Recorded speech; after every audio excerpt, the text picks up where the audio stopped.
about 10 a.m. up 119 towards the lake. Every floaty and kayak and boat you could think of was heading up to the lake. For sure. Are there any restrictions on any of the major lakes that we have here in the county? I know there have been talk around Mason Lake and how fast the boats can or can't go there, but like on the Cushman and things like that? No. The major lakes, there aren't any particular restrictions. It's all within safety guidelines. However, it's all posted in the Mason County ordinance what restrictions there are on what lakes. But with as many bodies of water we have, it's a variety of different restrictions. But the major ones, the biggest thing is about people being safe and the boats not being too loud. Over the transom exhausts that are not muffled and not run through the water are illegal. We have several complaints of that on Mason Lake. They come from out of county. They come in and race their over the transom exhaust boats up and down the lake and make things pretty uncomfortable for everybody. So let's start with the very beginning of the boating safety. First things first, before you even launch anywhere in the county or anywhere on the water really, what do you need to have in your boat with you, and what kind of identifying marks or identifying numbers do you have to have on the boats? So we'll start with the numbers. You have to have your vessel registration numbers that are issued by the state, what we refer to as the WN number. It's a set of numbers and letters. There are some specific regulations, 3-inch block letters in a contrasting color that are properly spaced so we can read them at a distance. As far as equipment on the boat, the most important piece out of everything is a life jacket for everybody on the boat. Mm-hmm. If they're under 12, they have to be wearing that life jacket the whole time. Okay. Even on the paddle boats, people don't understand paddle sports, stand-up paddle boards, those are required to have some sort of flotation device, whether it's a belt inflatable or whatnot. You have to have some sort of flotation device. You also need what's called your Type 4 throwable, which is either a life ring or the seat cushion one that everybody uses. And everything needs to be serviceable, in good condition, no rips, tears, and that's going to function in the event that you end up capsized in the water. I know that we talk often about budgetary constraints in the sheriff's office, and it's not like you guys are going on every boat that's out there, right? But you'll hear reports in or perhaps see something with your trained eyes that there's a bit of an issue perhaps. And then talk to me now about the notification process or the kind of how it works when you see a boat that you want to go talk to. So when we see a boat that has a violation, a visible violation or a concern that we have, we'll make contact with the boat, either side by side or a little bit of standoff distance depending on the weather. And we'll do a boater safety inspection. We'll ask, there's a list of things, fire extinguisher, carbon monoxide sticker, the life vests, of course. We go through that list and we check those things. Most of it is for education. Mm-hmm. Education is more important than enforcement. However, if there are certain violations, like no boater education card is a mandatory violation, and not having the proper amount or type of life jackets is also a violation that we will cite for, and those are mandatory. When we had Jeremy Hicks on, we were talking about life vest safety, and a lot of these deaths and drownings and accidents are just really preventable just with a lot of common sense and people Very paying much attention so. to the rules. And a lot of them right now are coming, the state's reigning reason for fatalities, boater fatalities, is coming off of paddle sports, kayaks, canoes, stand-up paddle boards. That is something that I had not thought of before, to have a life vest or a waist vest, as you mentioned, on your stand-up boards. These are very popular. Everybody, lots of folks are out there using these types of devices. We've had multiple issues with those recently. A month or so ago, we had one out on Puget Sound. 2 people in a canoe flipped over. In fact, his inflatable life vest did not inflate. It was one of the auto inflates.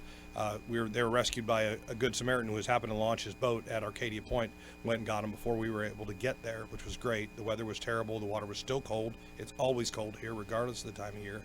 Over the weekend, we had another one out in Puget Sound, capsized kayak with 3 people in the water. Let's talk about the differences between being out on one of the lakes we have in the county and being out in the Sound. Someone might feel that they're able to, do whatever. Oh, I've been out on the lakes forever, yada, yada, yada. But then they get into the Sound, and it's a lot different. The Sound's a different animal. Even the variation between the Sound and Hood Canal, both being saltwater inlets, are they also have their own variations. There's a lot of wind and a lot of current that comes up in both of them. Puget Sound particularly, if you get outside of the protection of the islands, you start running into issues with the wind comes up, the waves come up, they'll overturn small boats and capsize kayaks in a heartbeat. If you're having to end up paddling into the wind, that's a lot of work, and a lot of strenuous, and people don't realize that. Including our own Hammersley Inlet. Hammersley Inlet's a pretty dangerous place. To navigate through that with the tidal exchange is very violent. There's a lot of water that flows in and out of there, a lot of sandbars and obstructions that people aren't familiar with or that even change. We find when we're navigating through there, what we thought was clear water sometimes turns out to be a new sandbar that as things have shifted. Wow. So it's a pretty hazardous place to get in and out of, and it's beautiful for kayakers, but we get them hung up a lot when they get caught in the current. Sheriff, moving out.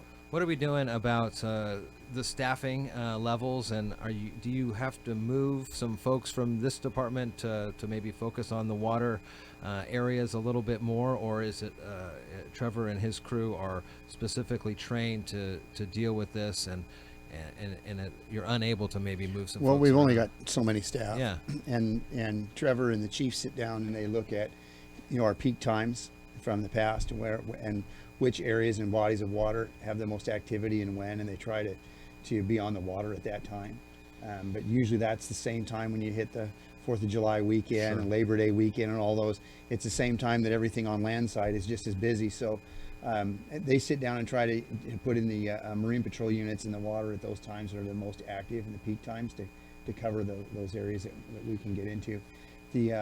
Just a few weeks ago when Trevor and I were out there on the water because of one of the kayakers went over, I think people assume that when they go out there that it's all going to be the same, and you can be out and that wind can go up pretty quickly. Mm-hmm. And it doesn't take much in those kayaks and canoes to put something over the bow of those things or to get sideways and fill with water.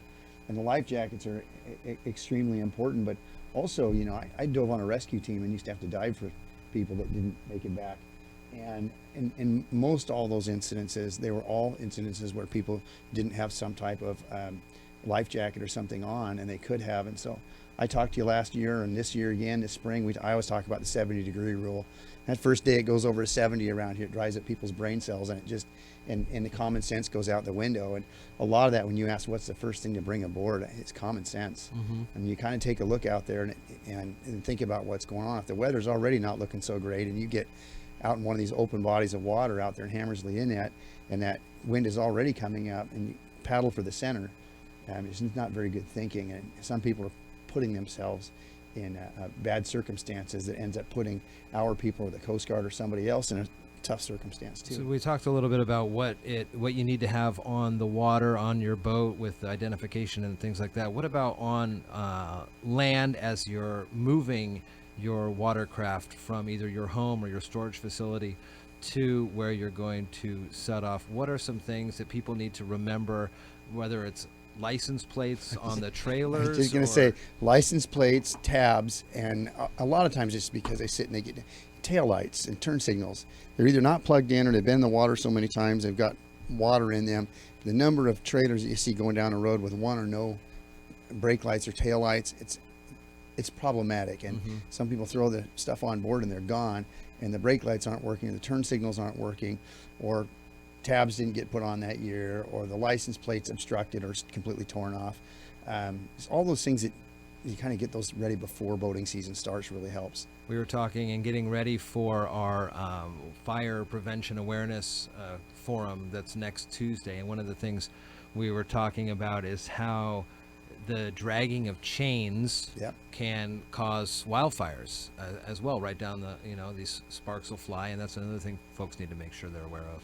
Yeah, all these things, it seems like every year we talk about the same things. Graduation time, we're talking about concerns. Oh, I want to mention something about that too. Okay. But graduation time, we're concerned about decision-making skills and what are good decisions for that time to keep people safe. And every year we talk about boating safely, and we end up with a number of people in the water. This is all over, not just Mason County. Sure. And springtime, people getting on motorcycles and motorcycle safety and helmets and all those things, but it sometimes it doesn't sink in. I'm not sure why, but every year we are aware that these issues become around. And so that's what we're trying to do, is get people educated. I wanted to mention to you, we had been talking about people making good decisions. I really want to take the time to compliment the North Mason High School For sure. seniors this year, and I'd love to have that young man on. It's been a difficult circumstance for us because it's a state highway, and it made it difficult for the state patrol, because when you try to enforce it, believe it or not, it's the parents that get upset, and it has been a nightmare for us on that. And we went up early this year and met with a group of students and the superintendent and the principals, and sat down and decided we're just not going to do this anymore. There's got to be a new way to handle this.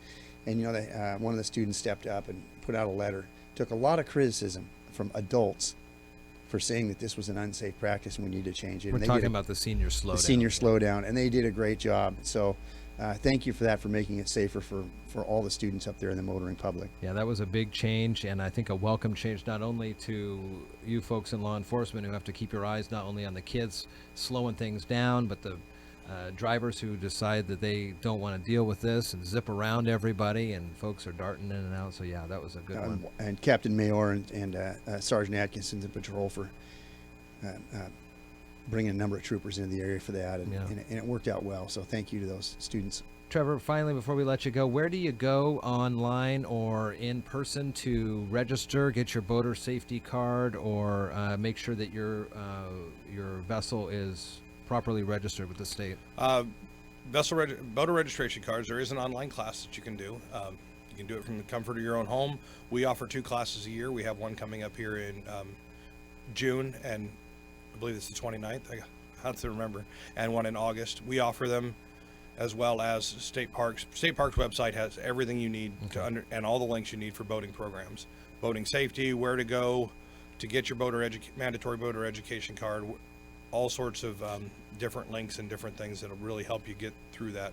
All comes out of the Washington State Parks boating program website. And then is that going to be a piece of paper that you'll keep on your vessel, or is it can be a digital copy that you can show over the phone? It's actually a card like a driver's license. Okay. And it is in the system just like a driver's license. They keep doing enhancements with it to make it even better, but it is a lifetime certification card, just like you carry your driver's license from the state. Okay, very good. Sheriff Sit Down this week and every week, brought to you by the great folks at Our Community Credit Union. Mason County Sheriff Casey Salisbury, Trevor Severance. Good to see you guys in here, and Thanks. longest day of the year coming up on Fridays.